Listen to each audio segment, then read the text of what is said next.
The man that hit Brian crossed the center of the road. He hit Brian at the end of our driveway. He was sitting on his bicycle. His car dragged Brian and his bicycle about 125 feet. The man who hit him got out of his car at that time and urinated on the side of the road. It was as though my child meant absolutely nothing to him. Nothing.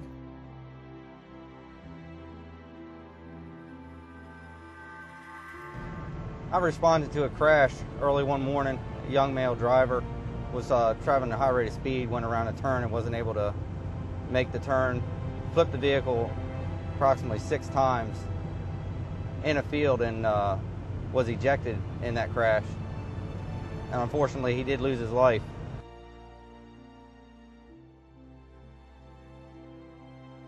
On October 20th, 2008, a 17-year-old driver who had his driver's license for only 2 weeks had loaded the car with 5 kids. He lost control of the vehicle and it slammed headway into a tree. The backseat passengers, 2 girls and my son Ryan, weren't wearing their seatbelts. All the kids were seriously injured in the crash in different degrees, and my son lost his life.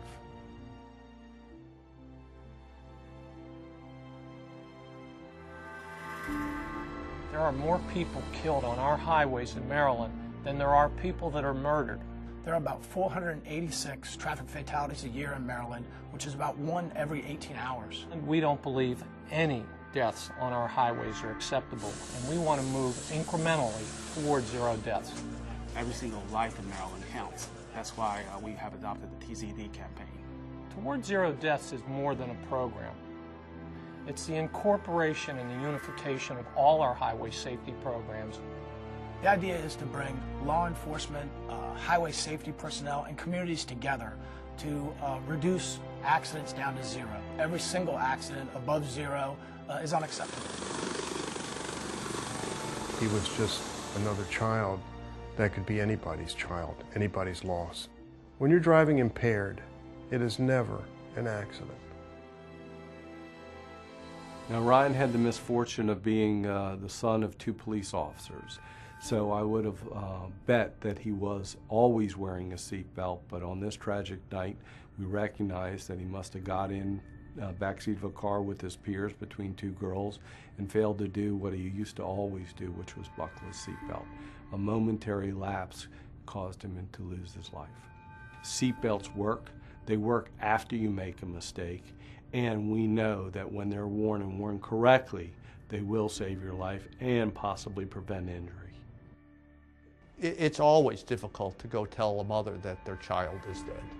It's obviously the worst part of the job. It's particularly discouraging to us when it didn't need to happen, and often if that child has been speeding, it didn't need to happen.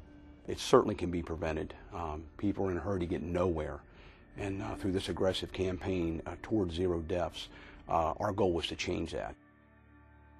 There's a commitment across the entire state of all law enforcement agencies to work towards the 0 death goal. Slow down, buckle up, and always drive sober. If you choose not to do either of those 3, I promise you, we are going to find you, we're going to identify you, and we're going to take appropriate action.